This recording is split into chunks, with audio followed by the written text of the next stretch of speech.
A Sebastián Ceballos, quien es dirigente de Unidad Popular en el Azuay, precisamente para conversar temas referentes incluso de lo que escuchábamos en la nota sobre la FEWE y las movilizaciones anunciadas. Unidad Popular es un movimiento que ha sufrido transformaciones y en su médula tiene historia como es el movimiento MPD. Un movimiento que jamás dejó de ser social, jamás dejó de ser revolucionario, jamás dejó de ser de izquierda. Hay que reconocer eso a quienes pueden hablar bien y mal de ese movimiento, pero lo cierto es que no dejó de luchar cuando era necesario por causas del pueblo. Hoy Unidad Popular es el reflejo y tiene ese ADN, razón por la cual no deja de ser un referente importante para conversar en esta tarde, a este mediodía, con Sebastián Ceballos. Buenas tardes. Buenas tardes, Juan Fernando. Buenas tardes, Yamil. En primer lugar, a ustedes expresarles nuestra saludo de feliz año, de que todos los sueños, las esperanzas se cumplan en este año. Es como se ha planteado un año complicado para la gente. Va a ser un año de muchas decisiones complejas para el gobierno nacional, algunas de las cuales ya se han tomado, pero que están en el marco, yo diría, de una serie de falacias o enfoques que se dan a la economía. Hay un autor que no sé si ha pasado por los micrófonos de la W, es el economista Pablo Dávalos. Claro que sí, tenemos una entrevista que la pueden reprisar. Él habla de crisis inducida. Exactamente, y yo creo que hay una crisis fiscal en el país, pero los datos no ameritan para hablar de una crisis económica técnicamente hablando, y él lo sustenta bien. Creo que hay condiciones que nos pueden conllevar a una crisis económica, por supuesto que sí, y creo que de hecho generar o analizar la economía desde lo que ha significado el último gobierno y la aplicación de las medidas de este gobierno nos puede llevar a las siguientes medidas. Primero, es cierto, Juan Fernando, de que en el gobierno de Rafael Correa se aplicó una serie de mecanismos y una serie de medidas, como por ejemplo un excesivo endeudamiento externo. Nosotros tenemos una deuda que con todas las empresas públicas, endeudamiento público interno, endeudamiento público externo, llegamos y bordeamos a los 70.000 millones de dólares. ¿Qué supone esto? Que 2 presupuestos del Estado deberían servir para ese endeudamiento. Es imposible para un país dolarizado, para un país como el nuestro, sostener una deuda de 70.000 millones de dólares. Pero el problema no es la deuda, como dicen algunos correístas, sino el problema es cuánto el Ecuador tiene que pagar por amortizaciones y por intereses anualmente. De esto se entiende, tenemos que pagar este año, el 2019, 8.000 millones de dólares, en un presupuesto de 36.000. Este es el grave problema que tiene el país. ¿Dónde salen estos 8.000 millones de dólares? Para eso hay varios enfoques. El enfoque que ha planteado el gobierno es hacer un ajuste fiscal, que se llama. ¿Qué quiere decir hacer el ajuste fiscal? Decir, ver de dónde saco la plata para poder pagar deuda externa, que es ya elementalmente perverso. ¿Y cuál es la medida más rápida, la carretera más rápida que nos conduce hacia eso para, digamos, desde la óptica del gobierno? Es y ha sido el retirar el subsidio y el incremento por ende de la gasolina súper, de la gasolina extra. Se ha hablado del incremento del IVA del 12 al 15%, se ha hablado del tema de concesión o privatización de los sectores estratégicos del Estado, según el señor Santiago Cuesta, que me parece que es asesor presidencial, ha hablado de vender, digamos, las principales hidroeléctricas, Sopladora, Manduriacu, Coca-Cola Sinclair, es decir, hacer que el sector privado ingrese a la economía, y está bien que el sector privado sea parte de la economía nacional. Lo que no está bien y lo que evidentemente siempre vamos a rechazar es que maneje, por ejemplo, un sector estratégico como el tema hidroeléctrico. ¿Por qué? Porque si dejamos en manos del sector privado el tema hidroeléctrico, esto deviene en que ellos sean quienes pongan, por ejemplo, la cuota que usted vaya a pagar mensualmente por concepto de energía eléctrica. Es decir, el costo por kilovatio. Por supuesto. Este mismo programa económico se está aplicando en Argentina. ¿Y cuál es la última perla del presidente Macri en Argentina? Es que para pagar la deuda externa, como ya revisaron los subsidios en Argentina, subió el gas, revisaron el tema de la transportación, incrementaron el precio del bus de transporte urbano en Argentina. Ahora van por coger del fondo de los jubilados, una parte de las pensiones de los jubilados argentinos, para pagar el tema de la deuda externa. ¿Eso queremos en nuestro país? Ese mecanismo o ese modelo se denomina neoliberalismo desde el punto de vista de la técnica económica. Esto es lo que está aplicando este gobierno. Sale Correa y dice, esto es neoliberalismo, esto no aplique yo en mi gobierno. Mentira, señor. Yo quiero recordarle al presidente Rafael Correa que en agosto del año 2016, fue él quien ya planteó la venta y la concesión de las principales hidroeléctricas del país. Es exactamente lo mismo que hoy pretende aplicar el señor Moreno. Quiero recordarle al señor Correa que, al igual que hoy Moreno, ellos hablaron ya en noviembre del 2016 de la revisión de los subsidios en el caso de la gasolina super y de la gasolina extra. De hecho, el primer incremento que hubo en la gasolina fue producido o fue realizado por el presidente o el expresidente Correa. Y la continuidad es ahora, económicamente me refiero al presidente Moreno. Alguien me dirá... Vamos poniendo algunos puntos sobre las 10, Sebastián. El tema de la privatización, ¿conviene al Estado llegar a alianzas público-privadas, por ejemplo, en el sector hidroeléctrico? Conviene no solamente, conviene las alianzas público-privadas, público-comunitarias, pero en ningún caso se puede plantear que, por ejemplo, las cuotas o el costo de la energía eléctrica o el costo de un servicio público o el costo de un derecho esté en manos de la empresa privada. Porque la empresa privada sale y dice, y estos son parte de los ítems que se dice, es mejor que esté el costo de un servicio público al servicio del mercado. ¿Qué significa el mercado? Que el mercado fluctuante oferta puede y ser... demanda. Exactamente. Pero al final del día resulta que el salario de un obrero que hoy subió $8, que representa 0.26 centavos del día, no está bajo el tema de la oferta y demanda.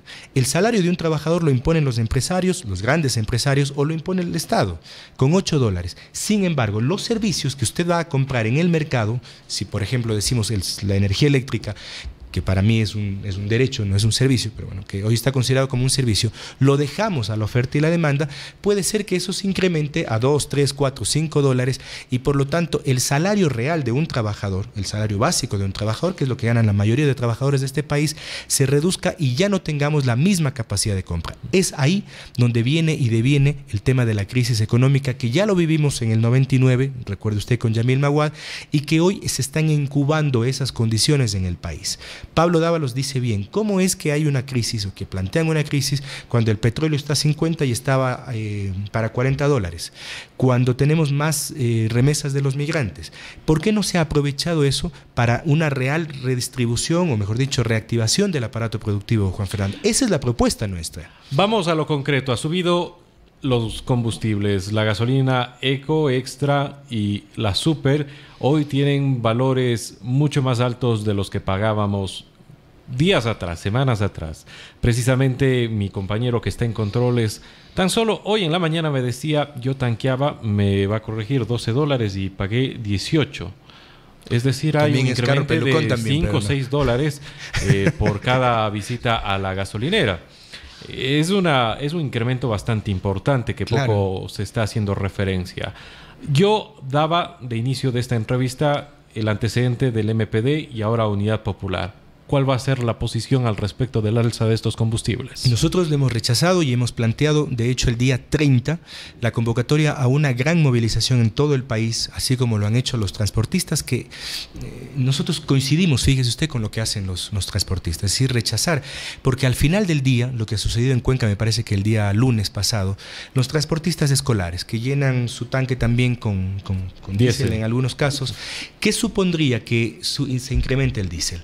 Los transportistas escolares, y con justa razón, no digo que eso esté bien, pero con justa razón, es entendible que digan, a ver, el precio de lo que paga el padre de familia se va a incrementar. Claro, por eso es que se dice, de valores. por supuesto, sube el precio de la gasolina y se dice sube absolutamente todo. ¿Qué va a pasar con la persona que lleva en su camioneta, que ojo pone todavía extra, y que trae las cebollas desde Santa Isabel, desde donde usted quiera, para la feria libre, para el mercado mayorista en la ciudad de Cuenca, y que eso al final se expende a usted, a mí, a las personas que nos escuchan? Evidentemente va a haber un ámbito inflacionario que se denomina, que es el precio de los precios de consumo masivo. Eso es así. Cuando sube la gasolina, sube absolutamente todo. Le decía, vamos a plantear el día 30 una gran movilización.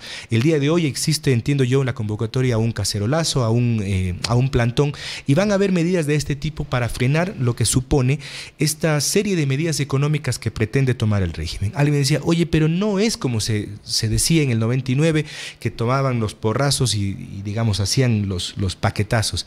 El problema es que Moreno ha decidido, digamos, vamos a entregar a los grandes empresarios el manejo de la economía nacional y están aplicando un mecanismo que se denomina gradual, que es ir de a poco. Recuerde usted que me parece que en febrero del año 2018 Moreno en cadena nacional dijo: no voy a incrementar el precio de la gasolina. Y ahora está incrementando. Y ahora se habla del diésel. Ayer hubo una contradicción porque el ministro de... Lo que pasa es que hay que ser francos. Al gobierno le tiembla los pantalones. Tanto así que ha cedido ante un sector que mucha gente lo considera privado, como es el de los taxistas.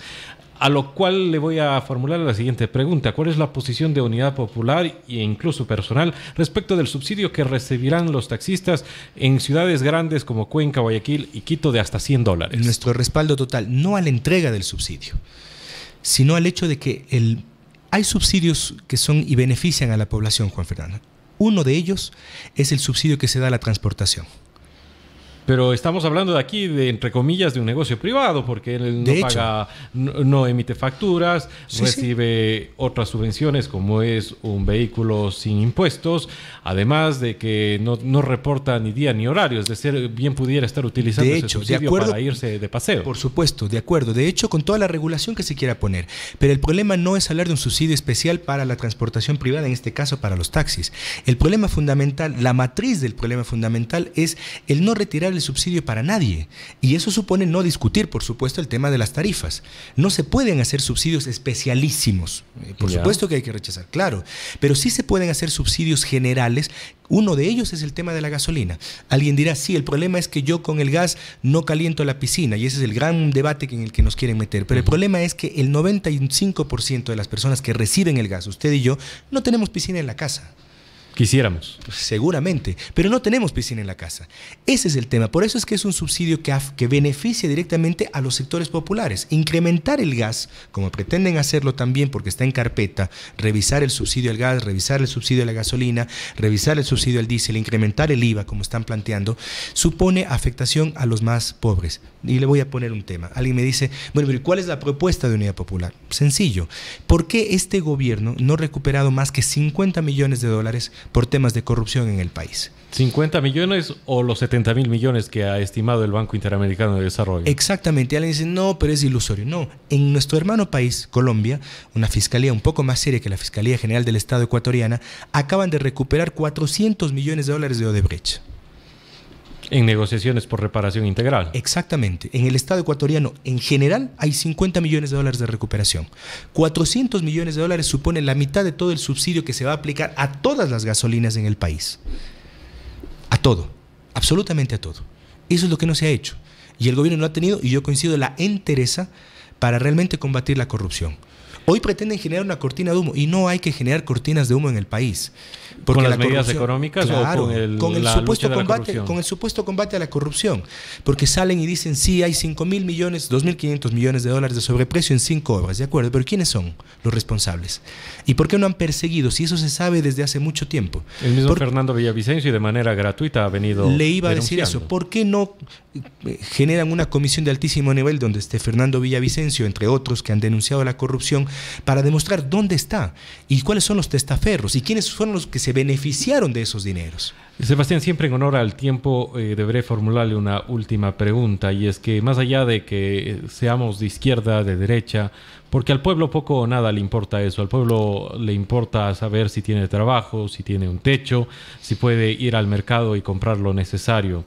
Eso es lo que a la gente le importa, más allá de la ideología. ¿No sería lo correcto sincerar finalmente los precios y quitar subsidios que han sido históricos en el país y que no hacen bien a las finanzas públicas, me refiero? Sinceremos la economía nacional, y yo le voy a dar un dato de sinceramiento, que es el subsidio más perverso, porque hay subsidios perversos. Recuerde usted que en agosto del año 2018 se aprobó la ley de remisión. Hasta diciembre del año pasado se recaudó en el país $1.000 millones por concepto de la ley de remisión. Ojo.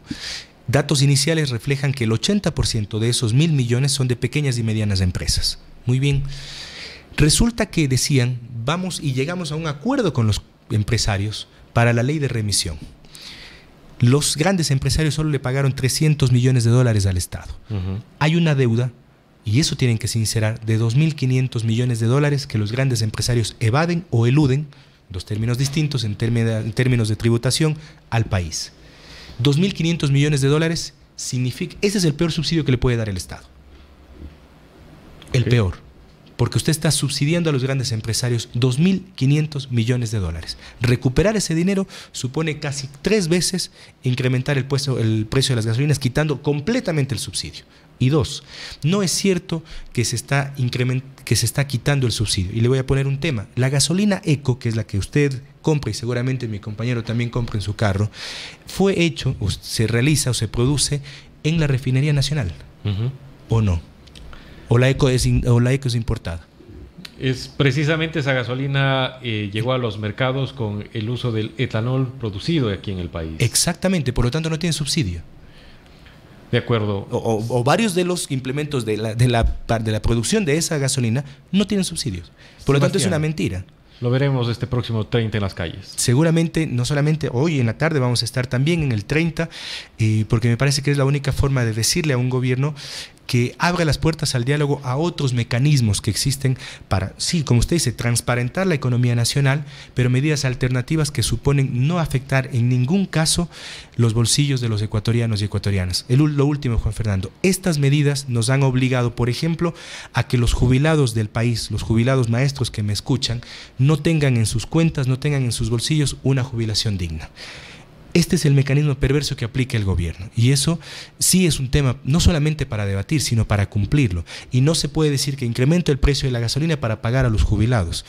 Eso también es perverso, porque no se le puede sacar la plata al pobre para pagarle a otro pobre. Hay que sacarle a la gente que se benefició de 10 años de corrupción. Amigos oyentes, ustedes escuchan La Hora Clave. En breve regresamos. Muchísimas gracias, Sebastián. Esta entrevista estará disponible en pocos minutos en nuestro canal de YouTube.